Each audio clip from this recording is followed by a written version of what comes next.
here's the bearish case, okay? And this is not I'm not kidding actually, there is a bearish case. The bearish case is the world remains stuck in low growth, something like 2.5%, or maybe less, so below trendline growth for several years because of various issues that we are facing. The bearish case is that in 2024, our country in its wisdom decides to put a fractured mandate and we lose momentum on policy.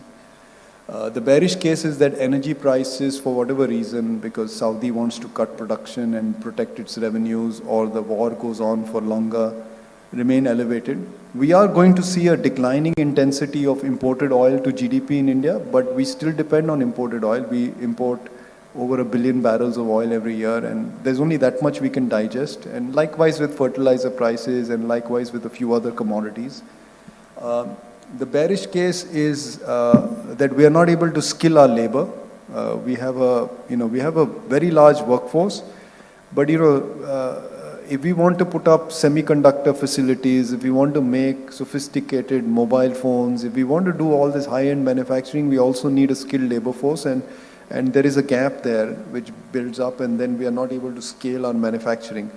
Remember one thing, this is the irony of what has happened in India. In 1992, when we opened up the economy, or 91 and 92, bulk of the emphasis was on the industrial sector.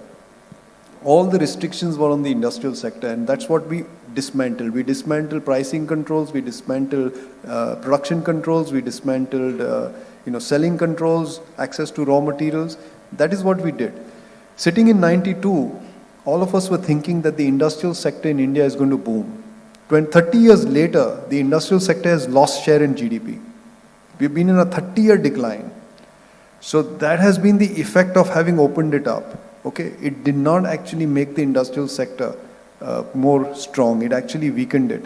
And because of many, many reasons, we'll not go into that. So it's important that the industrial sector starts doing better, because we have 450 million kids who are all of under 16, and they're all going to join the workforce over the next 10, 15, 20, 30 years, and they'll need jobs. So these are some of the risks. We are dealing with that all the time. I'll tell you one thing. I've read many, many books, and I've now stopped recommending books to people because I realize that reading books doesn't actually make you better.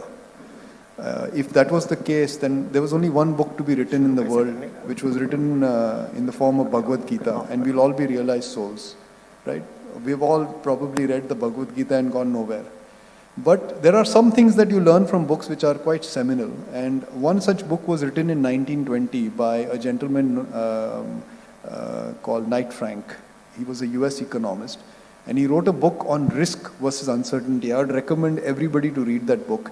But if you don't want to read it, there's only one sentence in that book which summarizes the whole thing. All profits are made from uncertainty. Okay? And that's different from risk. Risk is something that is measured, is known in advance, but we don't know the outcome, but we know. Uncertainty is something we don't know. Like COVID in March 2020. Nobody had an idea of what this would bring to the world. It also proved to be the maximum point of profits. So if you don't have uncertainty, and if it's a riskless environment, there is no profit that will be made. So it's good to have risk. And I always look for risk, I always look for uncertainty, because that's the only place profits lie. Of course, if the uncertainty goes against you, then you will also lose money. But you will not make money if there's no uncertainty.